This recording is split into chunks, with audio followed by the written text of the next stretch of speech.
શ્રી કેશવ કેળવણી ટ્રસ્ટ સંચાલિત શ્રી સરસ્વતી વિદ્યા મંદિર મહેમદાબાદથી હું ડૉક્ટર નીરવ શાહ આપણે ધોરણ 10ના વર્ષ 19-20ના વિજ્ઞાન વિષયના પ્રકરણ 9 આનુવંશિકતા અને ઉદ વિકાસનો અભ્યાસ કરીએ છીએ. આનુવંશિકતા આપણે ભણી ગયા. ઉદ વિકાસમાં આપણે પહેલો ભાગ જોયો કે ઉદ વિકાસ શેના કારણે થાય છે, એટલે પેઢીઓમાં ભિન્નતા, પ્રાકૃતિક પસંદગીના કારણે, સંજોગ કે દુર્ઘટનાના કારણે અને પોષણના અભાવ, આવા 3 મુદ્દા આપણે આગળ જોયા. આના સિવાય ઘણા બધા પરિબળો એ ભિન્નતા માટે ભાગ ભજવે છે, પણ બધાની ચર્ચા પાઠમાં થાય નહીં. ઓફ ધ રેકોર્ડ ઘણું બધું સમજાઈશ.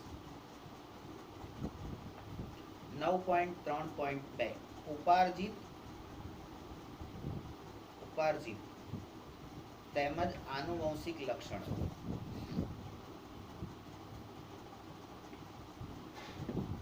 Acquired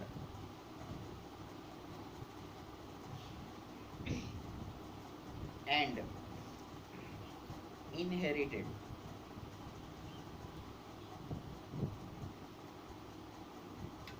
traits.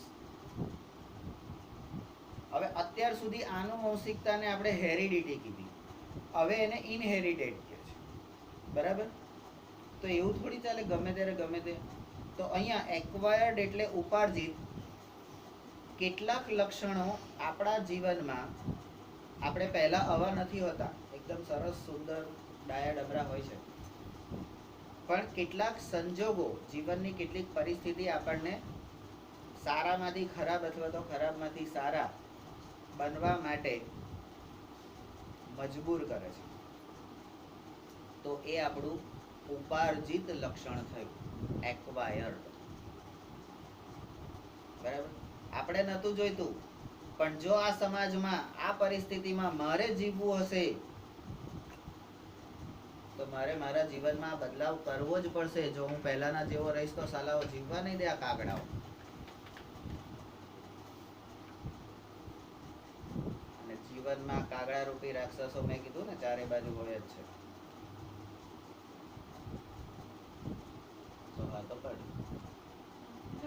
એમ. તો ઉપાર્જિત એટલે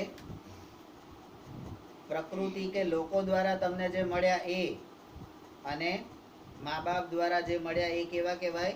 આનુવંશિક, વારસાગત. તને તારી મમ્મી કોઈ દાડો એવું કહેશે, જા બેટા હું તને આશીર્વાદ આપું છું, દુનિયાનો સૌથી મોટો ગુંડો બનજે? નહીં કે. અને છતાં તું ગુંડો બને છે. કોણે બનાવ્યો તને ગુંડો ભાઈ?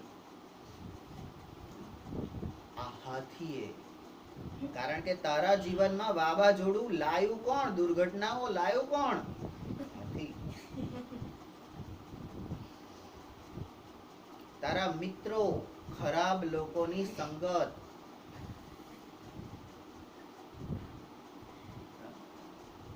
બાકી તું દૂધનો ગ્લાસ નતો પીતો સાલા, આજે દારૂ પીતો કેવી રીતે થઈ ગયો? અને મુઆ તું તો પીવે વાંધો નહીં, ફેક્ટરી કોના માટે ચાલુ કરી? તાર કુટુંબમાં કોઈની ફેક્ટરી છે? સંગત.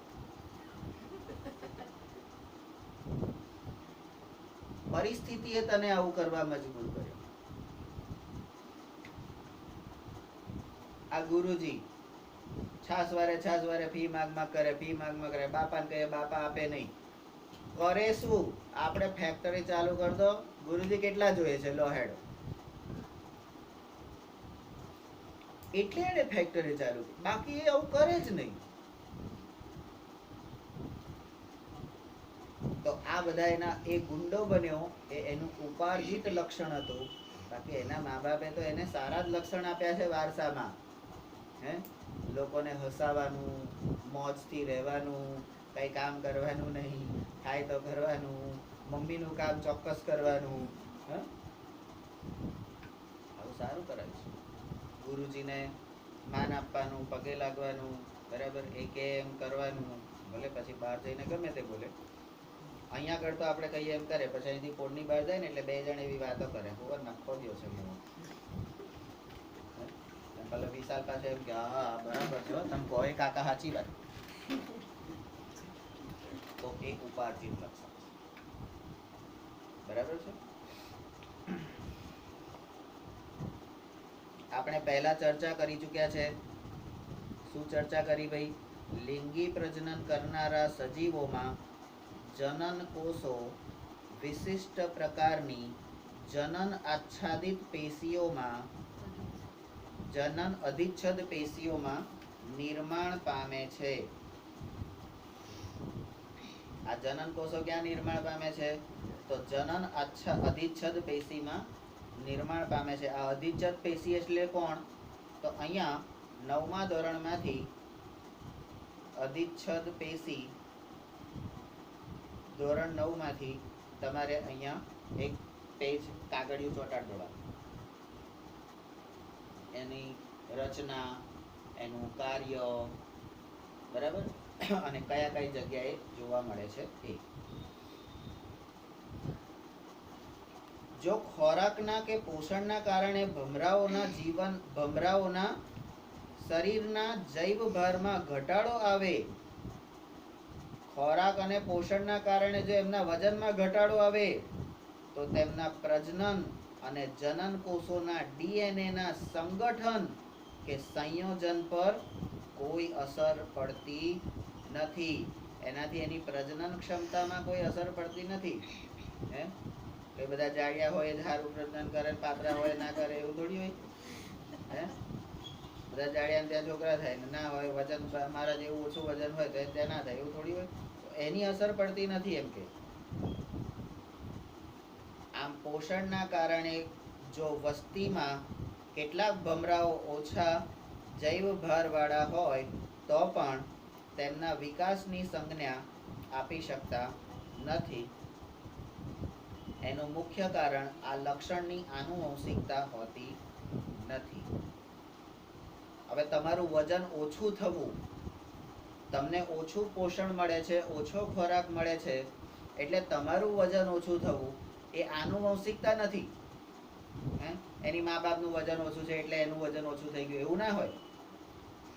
બરાબર બરાબર છે ને?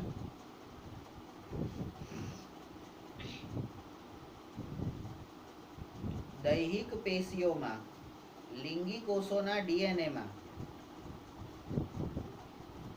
દૈહિક પેશીઓમાં લિંગિક કોષોના ડીએનએમાં દાખલ થઈ શકતા નથી. કોણ કોણ દાખલ નહીં થઈ શકતા? હે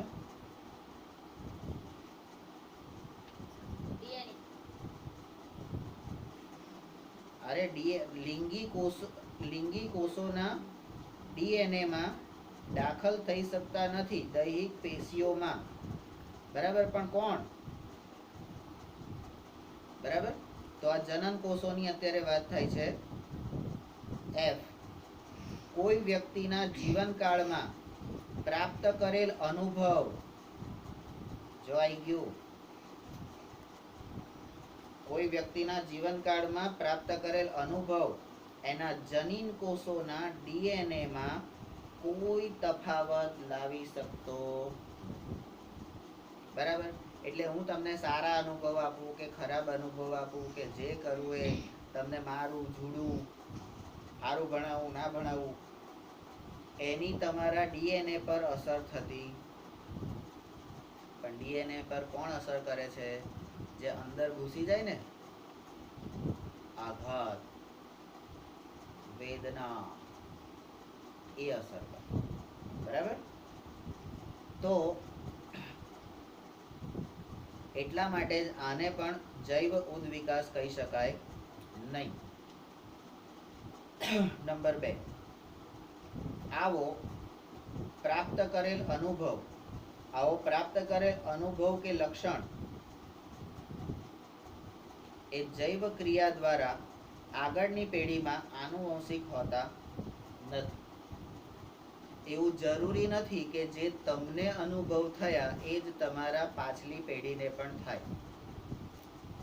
પણ એ અનુભવ જરૂરી એટલા માટે છે કે ક્યારેક એવી પરિસ્થિતિ ઊભી થાય તો એ પરિસ્થિતિનો તમે કેવી રીતે સામનો કરશો, તમે એનો કેવી રીતે નિરાકરણ કરશો. અમારા જીવનમાં દુઃખ પડ્યું એટલે તમારા જીવનમાં દુઃખ પડશે એવું જરૂરી નથી. તમારું જીવન તો સુખમય જ રહેવાનું છે, આખી જિંદગી જલસા પાણી જ છે, બરાબર. અને કોઈ બી દુઃખ પડવાનું હોય તો અત્યારે મારી જોડે આવી જાય. તમારા ભવિષ્યના બધા દુઃખ એ અત્યારે મારી જિંદગીમાં આવી જાય, પોસાઈ જશે, હું ભોગવી લઈશ, તમારે સુખેથી જીવવાનું, બરાબર. તો એ અનુભવો એ આનુવંશિક થતા નથી.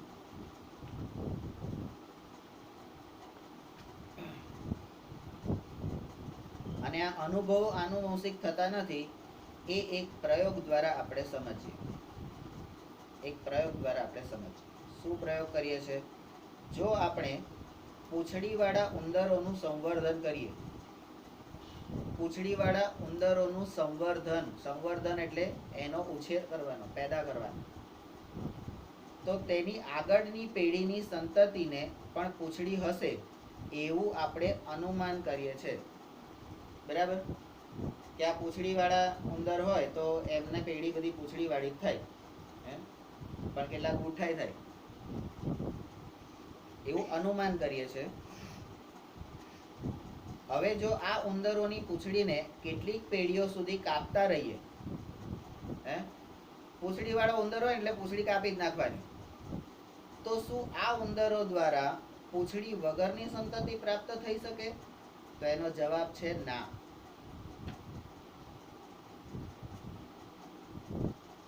તમારા જન્મ પછી તમારા શરીરમાં કોઈ કારણે કોઈ ખોડખાપણ આવી, પગ તૂટી ગયો, હાથ તૂટી ગયો, આંખ તૂટી ગઈ, માથામાં ઘા વાગ્યો, તો એ કઈ તમારા પાછલી પેઢીમાં એ વસ્તુ, પગ તૂટલા છોકરા જન્મશે એવું કઈ થવાનું નથી.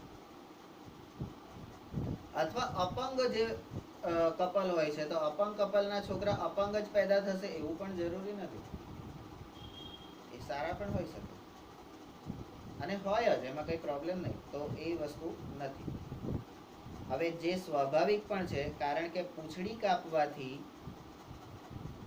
કાપવાથી જનન કોષના જનીન પર કોઈ પ્રભાવ પડતો નથી. તો એવી રીતે તમને પોષણ ના મળ્યું એટલે તમારું વજન ઓછું થઈ ગયું, તો વજન ઓછું હોવાના કારણે તમારા પ્રજનન કોષમાં એટલે પ્રજોત્પત્તિની જે ક્ષમતા છે એની અંદર અસર પડશે ના, નહીં પડે, બરાબર. આનુવંશિકતા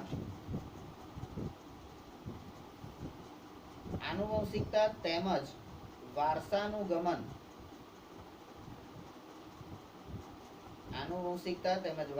ગમન, એટલે કે જનીન વિદ્યા, જેની ચર્ચા આપણે અગાઉ કરી ચૂક્યા છે.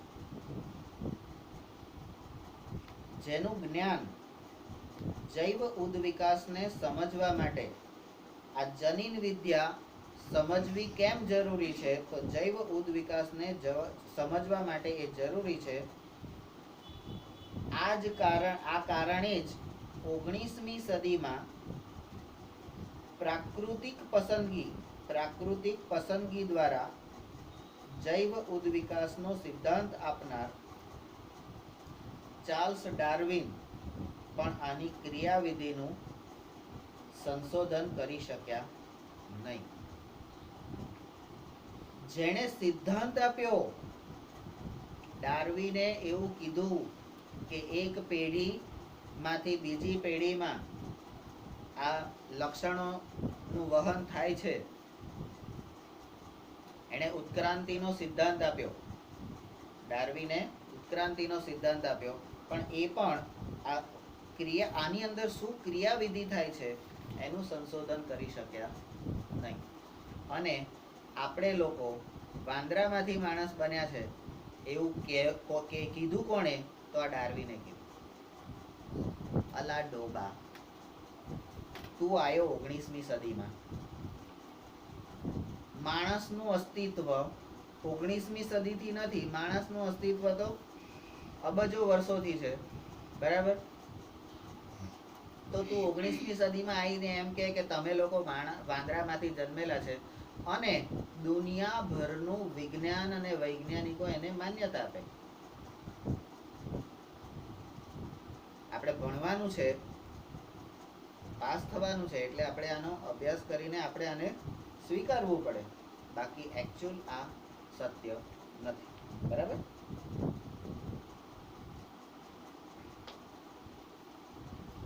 હવે ડાર્વિનભાઈ ઉદ્વિકાસનો જેણે સિદ્ધાંત આપ્યો એ આ ક્રિયાવિધિનું સંશોધન કરી શક્યા નથી. તેઓ નિશ્ચિતપણે એવું કરી શકત જો તેઓ તેમના સમકાલીન એટલે ડાર્વિન જે સમયે કામ કરતો હતો ને એ જ સમયે ઓસ્ટ્રિયન ગ્રેગર મેન્ડલના પ્રયોગોના મહત્વને જાણતા હોત. હું કરું એ સાચું, પણ પેલી બાજુ મેન્ડલે વટાણાના છોડ ઉપર પ્રયોગો કર્યા એ તો જો. પણ એને એ દિશામાં એને ધ્યાન આપ્યું નહીં. જો એને એ દિશામાં ધ્યાન આપ્યું હોત ને, દુનિયાભરના વૈજ્ઞાનિકો એ વખતે મીટિંગો કરતા હોત ને અત્યારે જેવી રીતે કરે છે એવી રીતે, તો કદાચ આ સિદ્ધાંત એને આપ્યો ના હોત. એને આનું રિસર્ચ કર્યું હોત અને એમાંથી કંઈક નવું એને મળ્યું. આ મેન્ડલ પણ ડાર્વિનના સિદ્ધાંતોથી અજાણ હતા. મેન્ડલને ખબર નથી પેલી બાજુ આવો આમ કરે છે, ડાર્વિનભાઈ આવું કરે છે, બરાબર?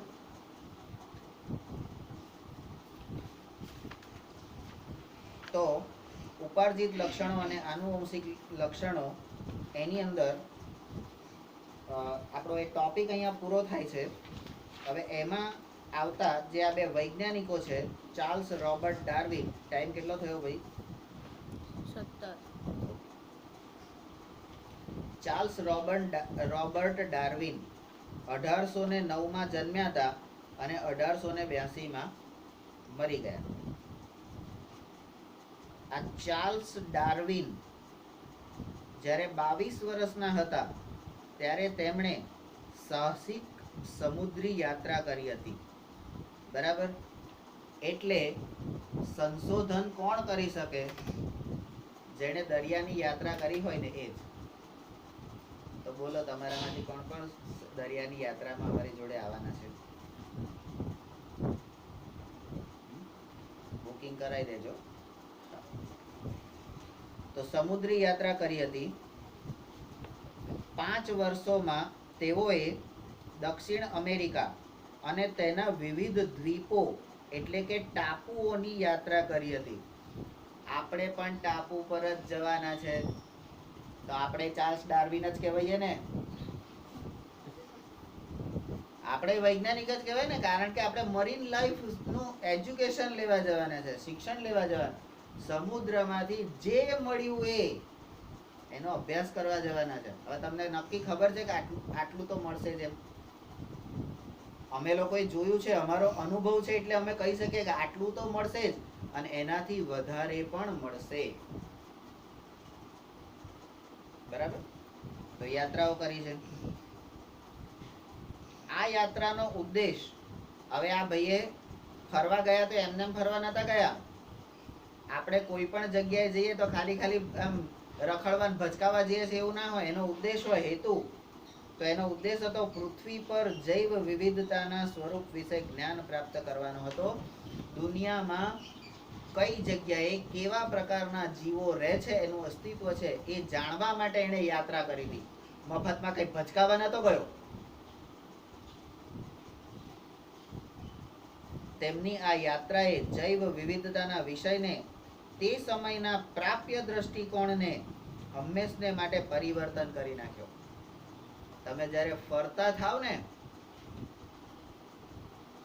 ત્યારે તમને ખબર પડે કે વાસ્તવિકતા શું છે. અને એટલા માટે અમે અહીંયા કહીએ છીએ કે અહીંયા આગળ અમે તમને એવી રીતે તૈયાર કરીએ છીએ કે અહીંથી જ્યારે તમે બહાર નીકળશો ને ત્યારે તમને ખબર પડશે અસલી જિંદગી શું છે. જીવનમાં કેવા કેવા ખરાબ લોકો, કેવા કેવા માણસો, કેવી કેવી પરિસ્થિતિઓ તમારા જીવનમાં પેદા થઈ શકે છે જે અહીંયા ક્યારેય નથી થઈ. પણ એ બધી પરિસ્થિતિ માટે અમે તમને તૈયાર કરીને મોકલીએ છીએ કે જ્યારે તમે ત્યાં જાઓ ત્યારે ખબર પડે આવું થાય તો આવું કરવું. સ્મૃતિનો ગુણધર્મ. એકવાર ગરમ તપેલી નડી, ફરી બીજી વખત અડવાની છે? નહીં અડવાની. અને ફરી અડે તો એની ભૂલ કહેવાય. ફરી અડે તો એની ભૂલ કહેવાય ને એ ભૂલ માટે માફી ના હોય. બરાબર? પણ આપણને ખબર છે આવું થશે તો આવું કરવાનું, આવું થશે તો આવું કરવાનું. ઉકેલ મેળવતા આપણે શીખ્યા છે. તો દ્રષ્ટિકોણને પરિવર્તિત કરી નાખ્યો. એ પણ અત્યંત રસપ્રદ છે કે ઇંગ્લેન્ડ પાછા આવ્યા બાદ, આ રોબર્ટભાઈ કઈ ના હતા ભાઈ? ઇંગ્લેન્ડ. ઇંગ્લેન્ડ પાછા આવ્યા બાદ તેઓ ફરી કોઈ અન્ય તરફ યાત્રા પર ગયા નહીં. હવે 22 વર્ષે જેણે યાત્રા ચાલુ કરી હોય, આજુબાજુના બધા દ્વીપ, એ વખતે દરિયામાં થઈને તમારે જવાનું, તો કઈ 2-4 દિવસમાં એની યાત્રા પૂરી થઈ ગઈ હશે? વર્ષો થયા હશે. એટલે ફરી તો બિચારો સંશોધન કરે કે પછી રખડવા જાય? એઓ ઘર પર જ રહ્યા અને તેમણે અનેક પ્રયોગો કર્યા હતા, જેના આધારે તેઓએ પોતાની પ્રાકૃતિક પસંદગી દ્વારા જૈવ ઉદ્વિકાસના પોતાના સિદ્ધાંતની પરિકલ્પનાની રજૂઆત કરી હતી. સિમ્પલ વસ્તુ છે યાર. તમે બહાર ભચકાતા હોય તો તમારા ઘેર પરી જેવી કલ્પના આવે? તમે ઘેર રહો તો જ આવે ને. અહીંયા પરિકલ્પના એટલે જ્યારે તમારું મન સ્થિર થાય છે, તમે એક જગ્યાએ કેન્દ્રિત થાય છે, ત્યારે તમે નવા નવા વિચારો કરી શકો છો. તમે બહાર ફરીને જ્ઞાન મેળવ્યું, પણ એ જ્ઞાન જોયું, અનુભવ કર્યો, પણ એ અનુભવના આધાર ઉપર જીવનનું કોઈ તારણ કે નિર્ણય કરવાનો છે, તો એ જ્યારે તમે સ્થિર થઈને બેસો ને ત્યારે જ ખબર પડે. તો સ્થિરતા એટલી જ મહત્વની છે. તો આ ભાઈ ઘેર ગયા, ઘરે શાંતિથી રહ્યા, ત્યારે આ બધું કરી શક્યા. બરાબર? તેઓ એ પણ જાણતા ન હતા કે કઈ ક્રિયા દ્વારા જાતિમાં ભિન્નતાઓ આવે છે. બરાબર? આટલા મોટા સાયન્ટિસ્ટ, એમને એ ખબર નથી કઈ ક્રિયાઓ દ્વારા સજીવોમાં ભિન્નતા આવે છે. બોલો, અહીં આપણા વિશાલને પૂછ્યું હોય તરત કહી દે.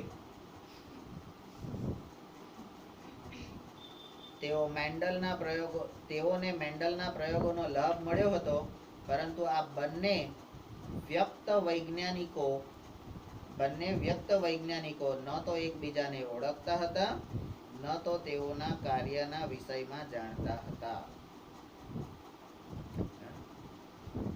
આ ભાઈ પૂર્વમાં જઈને સરસ કામ કરે, આ ભાઈ પશ્ચિમમાં જઈને સરસ કામ કરે, પેલા ભાઈ ઉત્તરમાં જઈને સરસ કામ કરે, ના દક્ષિણમાં જઈને સરસ કામ કરે. બધા શ્રેષ્ઠ કામ કરે છે, પણ જ્યાં સુધી તમારું કોઓર્ડિનેશન, સંકલન ના હોય, તો એ સંકલન કરનાર ના હોય અથવા સંકલન તમારી વચ્ચે ના હોય, ત્યાં સુધી તમારા કામની એકબીજાને અને દુનિયાને જાણ હોતી નથી. એનું મહત્વ ના ખબર પડે. તમારી આખી જિંદગી મહેનતથી નીકળી જાય, બરાબર, પણ લોકોને ખબર પડે નહીં. આપણે ગઈ વખતે કીધું હતું, આપણે વહનમાં પાછા પડીએ છીએ. વહન પરિવહનમાં આપણે પાછા પડીએ છીએ. અહીંયા બધું સારું કરીએ છીએ, તોય બહાર કેમ ખબર નહીં પડતી? ગુરુજીએ ના પાડી છે, બહાર કશું કહેવા નહીં. પણ ગુરુજીએ અહીંની સારી વસ્તુ તો બહાર કહેવાની કીધી જ છે. મને લાફો માર્યો એવું કહેવાનું નથી કીધું, ચૂંટણી ભરી નથી કીધું, બચકું ભર્યું નથી કીધું. બરાબર? પણ અહીંયા આવું કંઈક કરે છે, દરેક શબ્દની સમજણ આપે છે. તો આ બધી સારી વાત તો કરવાની જ છે. તો એ વહન આપણે કરવાનું છે અને એ સંકલન કરવું પડશે હવે પછીના સમય. તો આ બંને એકબીજાથી અજાણ હતા.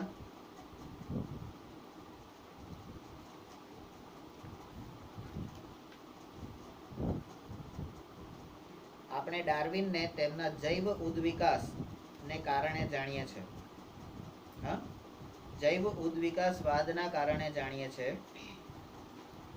પરંતુ તેઓ એક પ્રકૃતિ શાસ્ત્રી હતા. બોલો. પર્યાવરણવિદ, ઇકો એન્વાયરમેન્ટાલિસ્ટ હતા અને તેમની એક શોધ ભૂમિની ફળદ્રુપતા જાળવી રાખવા માટે અળસિયાની ભૂમિકાના વિષયમાં હતી. અત્યારે જે અળસિયાની ખેતી થાય છે એ આ ડાર્વિનભાઈની પેદાશ છે. આ ડાર્વિન પહેલા કોઈ અળસિયા જમીનને ફળદ્રુપ નહીં કરતા હોય? કરતા તો હોય જ લા, પણ કોઈ ધ્યાનમાં ના લીધું હોય.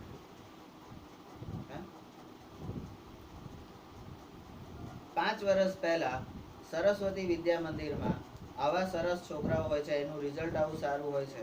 આની કોઈ નોંધ લેતું હતું ખરું? બધા કોનું ધ્યાન લે? નહીં સર. 6 નામ નેનજો. સરસ્વતીનું ધ્યાન હવે આવતું થયું. કેમ? સતત સારું પરિણામ. અને કેવા પરિણામ? તો કે કોલસામાંથી હીરા પેદા કરવા. કોલસામાંથી હીરા પેદા કરવા આવું કામ કર્યું એટલે હીરાની ચમક, જે સારા પરિણામ લાવીને અહીંથી બહાર નીકળે, એની ચમકના કારણે તમારું ધ્યાન ગયું, બધા લોકોનું ધ્યાન ગયું કે ભાઈ સરસ્વતી આવું થાય. નહીં તો કોઈ ખબર હતી? આ ગુરુજી તો બંધ બારણા બારી બારણા બધું બંધ કરીને ભણાવે, બારે કોઈ ખબર ના પડે કે ગુરુજી ભણાવે છે. તો આ ડાર્વિનભાઈ હતા.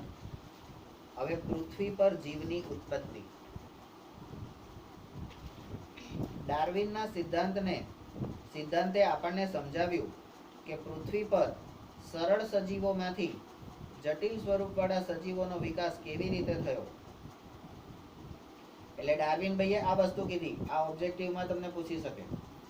મેન્ડલના પ્રયોગો પરથી આપણને એક પેઢીમાંથી બીજી પેઢીમાં લક્ષણો કેવી રીતે ઉતરી આવે છે તેની કાર્યવિધિ વિશેની જાણકારી મળી,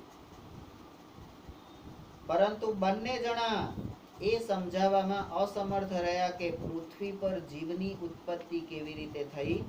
એટલે કે સૌ પ્રથમ જીવનો પૃથ્વી પર આવિર્ભાવ કે ઉદ્ભવ કેવી રીતે થયો. સાલા મૂળ વસ્તુ તો ખબર નથી અને દુનિયાની અંદર પથારી ફેરવા ગયા કે આપણે વાંદરામાંથી જન્મેલા છે. અલા વાંદરા, તમે વાંદરા જેવા કહો અમે ચલાવી લઈએ, ગધેડા જેવા કહો અમે ચલાવી લઈએ, ડોબા જેવા કહો અમે ચલાવી લઈએ, પણ વાંદરામાંથી અમે માણસ? શક્ય જ નહીં. કાળક્રમે તમારી પૂંછડી ઘસાતી ગઈ. શું પૂંછડી ઘસાતી ગઈ? એનું કઈક તો નિશાન હોય ને. તાકે વિજ્ઞાન એવું સાબિત કર્યું તમારા શરીરમાં 7 પૂંછડી, તાકે ઉંદર 7 પૂંછડી વાળા.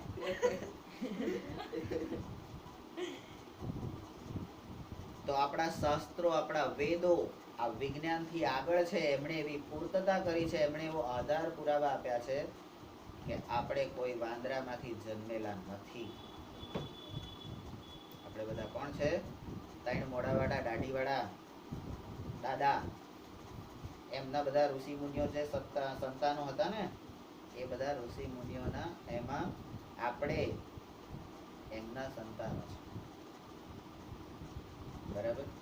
એટલે આપણે કોઈ વાંદરા, એટલે આ ડાર્વિનનો વાદ વિજ્ઞાન અને અભ્યાસની રીતે બરાબર છે, પણ આપણે એને માનતા નથી. હવે તમે શું જાણો છો આવું બધું? એક બ્રિટિશ વૈજ્ઞાનિક જેબીએસ હાલ્ડેન, જેઓ પછીથી ભારતના નાગરિક બની ગયા, 1929માં એમણે એવું દર્શાવ્યું કે સજીવોની સર્વપ્રથમ ઉત્પત્તિ એ સરળ કક્ષાના અકાર્બનિક અણુઓમાંથી થઈ હતી, જે પૃથ્વીની ઉત્પત્તિના સમયમાં થઈ હતી. સજીવોની સૌ પ્રથમ ઉત્પત્તિ અકાર્બનિક અણુઓ. જેમાં કાર્બન કણો નતા, અને જ્યાં કાર્બન કણો ના હોય ને ત્યાં મજબૂત સહસંયોજક બંધ ના હોય, છૂટા છવાયા હોય. બરાબર, એવા અણુઓમાંથી થઈ હતી. એમણે કલ્પના કરી હતી કે પૃથ્વી પરનું એ સમયનું વાતાવરણ, કયા કયા પરિબળો આવે છે જુઓ. સમયનું વાતાવરણ પૃથ્વીના વર્તમાન વાતાવરણ કરતા બધી જ રીતે ભિન્ન હતું જ્યારે સૌથી પહેલો સજીવ અસ્તિત્વમાં આવ્યો ત્યારે. પ્રાથમિક વાતાવરણમાં સંભવિત રીતે કેટલાક જટિલ કાર્બનિક અણુઓનું સંશ્લેષણ થયું જે જીવ કે સજીવ માટે જરૂરી હતું. સૌ પ્રથમ પ્રાથમિક જીવ બીજા રાસાયણિક સંશ્લેષણ દ્વારા ઉત્પન્ન થયા હશે. આ કાર્બનિક અણુઓ કેવી રીતે ઉત્પન્ન થયા હશે તેના જવાબની પરિકલ્પના સ્ટેનલી મિલર અને હેરાલ્ડ સી ઉરે, આપણું યુરી પિક્ચર અલ્યા, એના દ્વારા 1953 કરેલા પ્રયોગોના આધારે કરી શકાય. હવે એ પણ આ બધું હજી તો પરિકલ્પના છે. હે, આકાશમાં સ્વર્ગ હોય, ત્યાં બધી પરીઓ હોય, અપ્સરાઓ હોય, તઈ બધું સારું સારું જ હોય. આ બધી કલ્પના છે. ઉપર જઈને કોઈ જોયું? ઉપર જઈને કોઈ ખાલી સ્વર્ગ નરક ની વાત કરે? બધું અહીંયા જ છે. હારા, મારા જેવું કરો તો નરકમાં જશો, અને તમે બધા હું કહું એવું કરશો તો સ્વર્ગમાં જશો. હું કરું એવું કરશો તો નરકમાં જશો. એટલે હું કરું એવું નહીં કરવાનું. બરાબર? તેઓએ કૃત્રિમ રીતે એવું વાતાવરણ નિર્માણ કર્યું કે જે સંભવતઃ પ્રાથમિક કે પ્રાચીન પૃથ્વીના વાતાવરણને સમાન હતું. તેમાં પ્રયોગમાં એમોનિયા, મિથેન અને હાઇડ્રોજન સલ્ફાઇડના અણુ હતા, પરંતુ ઓક્સિજનનો અભાવ હતો.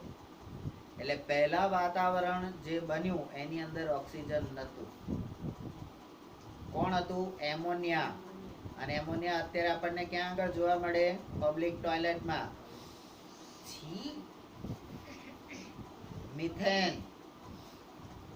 મિથેન કઈ જોવા મળે? ફેક્ટરી વાળા તઈ લઠ્ઠો. અને હાઇડ્રોજન સલ્ફાઇડ. બરાબર? તો એ આપણને એ વખતના વાતાવરણમાં હતું, પણ ઓક્સિજન નહોતું. પાત્રમાં પાણી પણ હતું. તેને આ મિશ્રણને 100 ડિગ્રી સેન્ટીગ્રેડથી થોડા ઓછા તાપમાને રાખવામાં આવ્યું હતું. વાયુઓના મિશ્રણમાં વિદ્યુત તણખા ઉત્પન્ન કરવામાં આવ્યા. શાંતિથી એ વાયુઓ પાણી સાથે મિશ્રણ કરીને જીવતા હતા, પણ કોઈ શાંતિથી જીવતું હોય ને તો લોકોને ગમે નહીં. એટલે આ લોકોએ એમાં પથરા નાખ્યા, એટલે વિદ્યુત તણખા ઉત્પન્ન કર્યા. એમના જીવનમાં અસ્તવ્યસ્ત અવ્યવસ્થા ઊભી કરી. વિદ્યુત તણખા ઉત્પન્ન કરવામાં આવ્યા. જેમ કે આકાશમાં વીજળી થાય છે એ રીતે દર્શાવેલા. એક અઠવાડિયા પછી 15% કાર્બન મિથેનથી સરળ કાર્બનિક સંયોજનોમાં પરિવર્તન પામ્યા હતા, અને જેમાં એમિનો એસિડનો પણ સમાવેશ થાય છે. આ એમિનો એસિડ જે પ્રોટીનના અણુઓનું નિર્માણ કરે છે. આપણા શરીરમાં અસંખ્ય એમિનો એસિડ છે, અને જે પ્રોટીનનું નિર્માણ કરે છે. અને એ દરેકે દરેક પ્રોટીન તમારા લક્ષણ માટે જવાબદાર છે. તો તમારા કુલ લક્ષણો કેટલા છે ગણીને બતાવો તો મને. આ એમિનો એસિડ પ્રોટીનના અણુનો બંધારણીય એકમ છે. જેમ સજીવનો પાયાનો એકમ કોષ છે, કોષનો પાયાનો એકમ કોણ છે? કોષ કેન્દ્ર. બરાબર? અને તત્વનો પાયાનો એકમ કાર્બન છે. બરાબર. એમ પ્રોટીન અણુ જે છે, પ્રોટીન અણુ એનો પાયાનો બંધારણીય એકમ એમિનો એસિડ છે. તો શું પૃથ્વી પર આજે પણ જીવની ઉત્પત્તિ થઈ શકે છે? પૃથ્વી પર જીવની ઉત્પત્તિ થઈ શકે છે એમ કે? તો આટલા બધા જીવ કઈથી પેદા થાય? થાય જ છે ને. હા? પણ આજ સુધી વિજ્ઞાન આ ખોડિયામાં જીવ આયો ક્યાંથી અને અહીંથી જતો કેવી રીતે રહે છે, જાય છે ક્યાં, શોધી શક્યું નથી.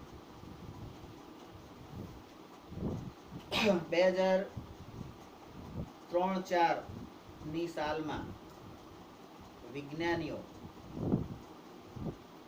દરિયાના પેટાળમાં એક ટનલ બનાવી હતી અને ટનલની અંદર બિગ બેંગ એટલે બે અણુઓ વચ્ચે ધડાકો, બે અણુઓને ફૂલ સ્પીડમાં એને અથડાવાના અને અથડાવાના કારણે જીવની ઉત્પત્તિ થાય છે.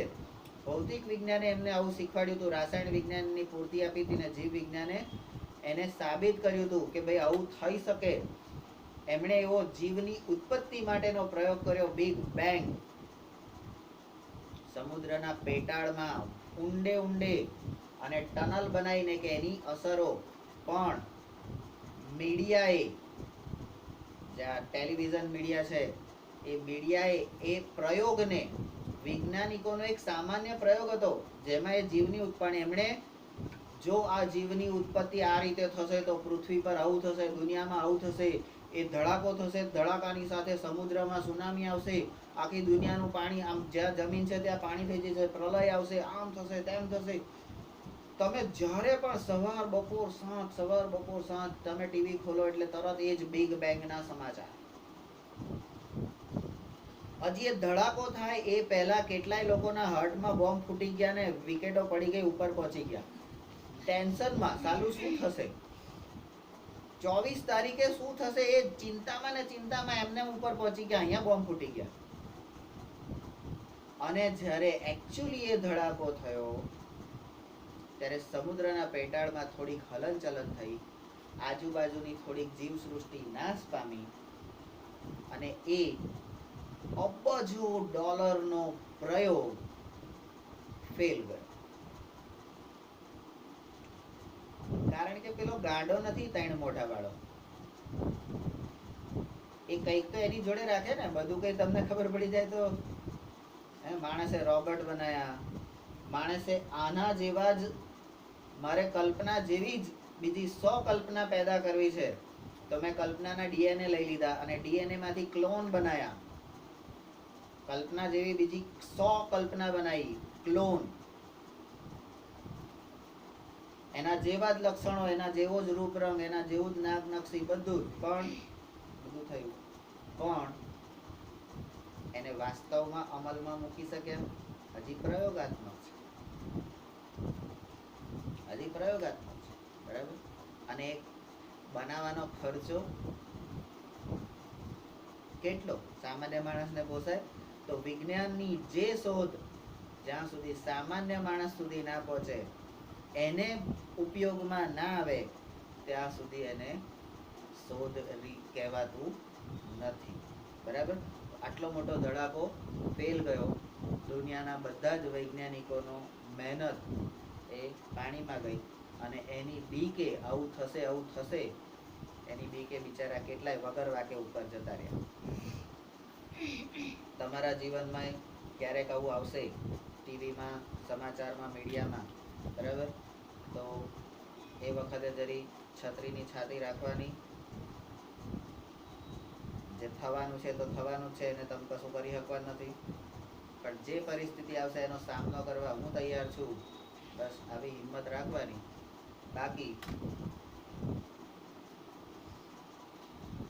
જે વખતે મારા એન્ગેજમેન્ટ નક્કી થયા ને 1999માં મે મહિનામાં,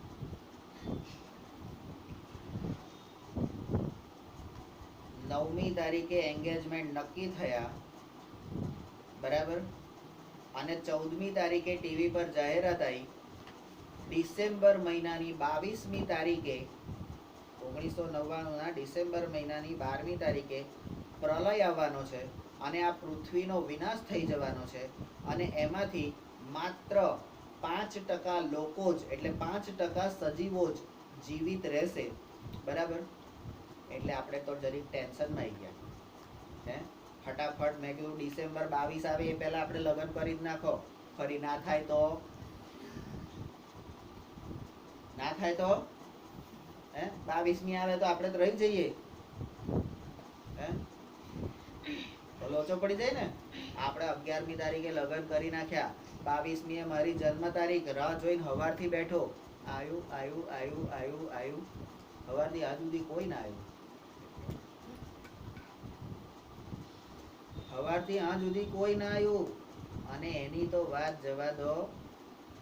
સવારથી સાંજ સુધી કોઈએ મને બર્થડે વિશ ના કરી મારા ઘરમાં. બોલો, મારે સાંજે એમ કેવું પડ્યું કે આજે મારી બર્થડે છે, મને હેપી બર્થડે તો કહો. તો આ મારા જીવનમાં પ્રલય આવ્યો કે નહીં? એ 99 પછી એવું કીધું 2003માં પૃથ્વીનો વિનાશ થઈ જશે. ચાલું 2003 જતી રહી.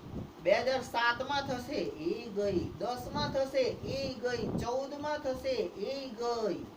હવે કે છે 22માં થશે. 3 વર્ષ પછી ત્યાં સુધી જીવી લેવાનું યાર. સમજી ગયા ને? બરાબર. તો ઉત્ક્રાંતિ, ઉદ્વિકાસ, ડાર્વિનભાઈનો વાદ અને મેન્ડલના પ્રયોગો, આ બધું જ આપણે ધ્યાન ઉપર રાખવાનું. અન્ડરસ્ટેન્ડ? હવે આનુવંશિકતા અને ઉદ્વિકાસ પૂરો થયો. હવે જાતિ નિર્માણ. કોઈ પણ જાતિનું અસ્તિત્વ કેવી રીતે થાય છે એ હવે શીખવાનું. આપણે બધા વાણિયા, બ્રાહ્મણ, પટેલ, દરબાર જે હોય એ આપણે બધા એક જ જાતિના છે. કઈ? માનવ જાતિ. અને આવી 84 લાખ જાતિઓ આ પૃથ્વી પર અસ્તિત્વ ધરાવે છે.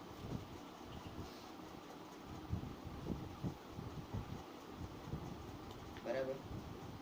એટલે એમાં આપણે શ્રેષ્ઠ જાતિ છે તો શ્રેષ્ઠ બનવાનો પ્રયત્ન કરવાનો. આપણી એક જ સનાતન ધર્મને આપણો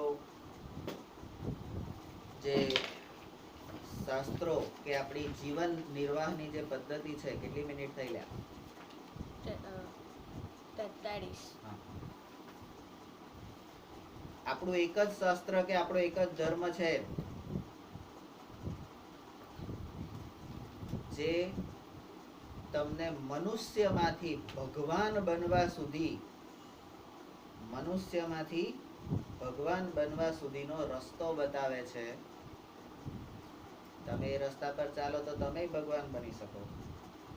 અને આપણો એક જ ધર્મ છે જે વાલિયા, લૂંટારાને વાલ્મીકી બનાવી શકે છે.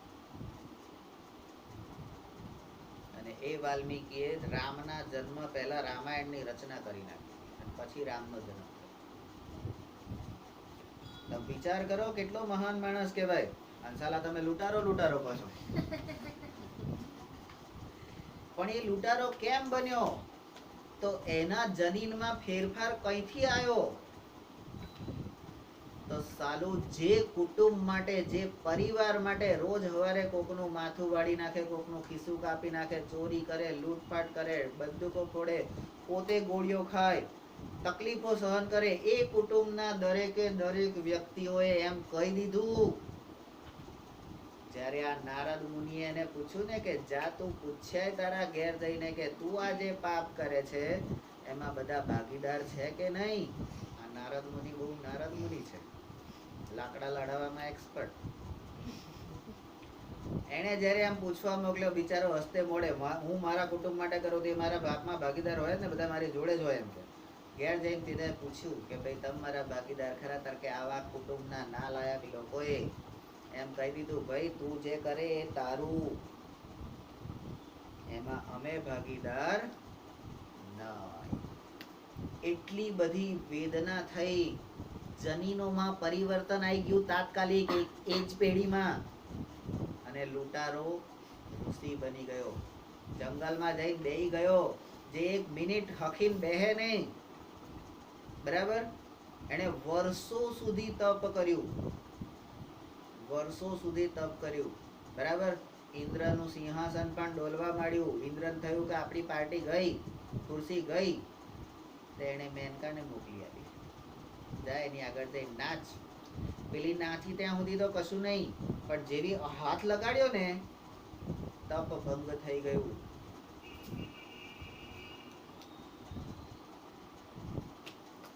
ભગવાન બનવા સુધીની પ્રક્રિયા એની ચાલુ થઈ ગઈ હતી. થોડોક ટાઈમ વધારે રહ્યો હોત ને તો ઇન્દ્રનું સિંહાસન પણ એને આપી દેવું પડે, ભગવાન થઈ જાત, એ દેવ થઈ જાત. તો આખી આ પ્રક્રિયા એ આપણે ત્યાં છે. પણ આ બધું ક્યારે થાય? એને એ વેદના થઈ, એના જનીનોમાં પરિવર્તન આવ્યું ત્યારે થયું. જે દિવસે, હું અહીંયા રોજ કહું છું છતાં પણ, જે દિવસે મારા શબ્દો તમને અહીંયા અસર કરી ગયા, હે, પેલું કે ને તીર આમથી આમ નીકળી જાય, એ ખાલી પ્રેમ માટે નહીં હોતું, તમારા લક્ષ્ય માટે પણ હોય છે, બરાબર. જે દિવસે તીર સોંસરવું નીકળી ગયું ને, એ દિવસે તમારે સમજી જવાનું કે હવે પછી તમને દુનિયામાં કોઈ રોકી શકશે મારા સિવાય. કારણ કે આપણે એક ચાવી તો આપણી જોડે રાખીએ, બરાબર. તો અહીંયા અસર થવી જોઈએ, જનીનમાં ફેરફાર થવો જોઈએ. અને એટલા માટે આપણી શ્રુતિ દીદી એમ કે પ્રાણ અને પ્રકૃતિ એ જે જન્મ સાથે આવે અને મર્યા સાથે જાય, પણ સરસ્વતી વિદ્યા મંદિર એક એવું જગ્યા છે કે જ્યાં પ્રાણ અને પ્રકૃતિ પણ બદલાય છે. જનીનોમાં ફેરફાર કરી શકીએ છે, રંગસૂત્રો બદલી નાખીએ છે. એ તાકાત સરસ્વતી વિદ્યા મંદિરમાં છે. તો એ વસ્તુ અહીંયાથી તમારે શીખીને જવાનું છે, બરાબર. જોરદાર. અને એવી મહેનત કરો કે દુનિયા જુએ કે પરિણામ અહીંથી જ આવે અને આવવું હોય.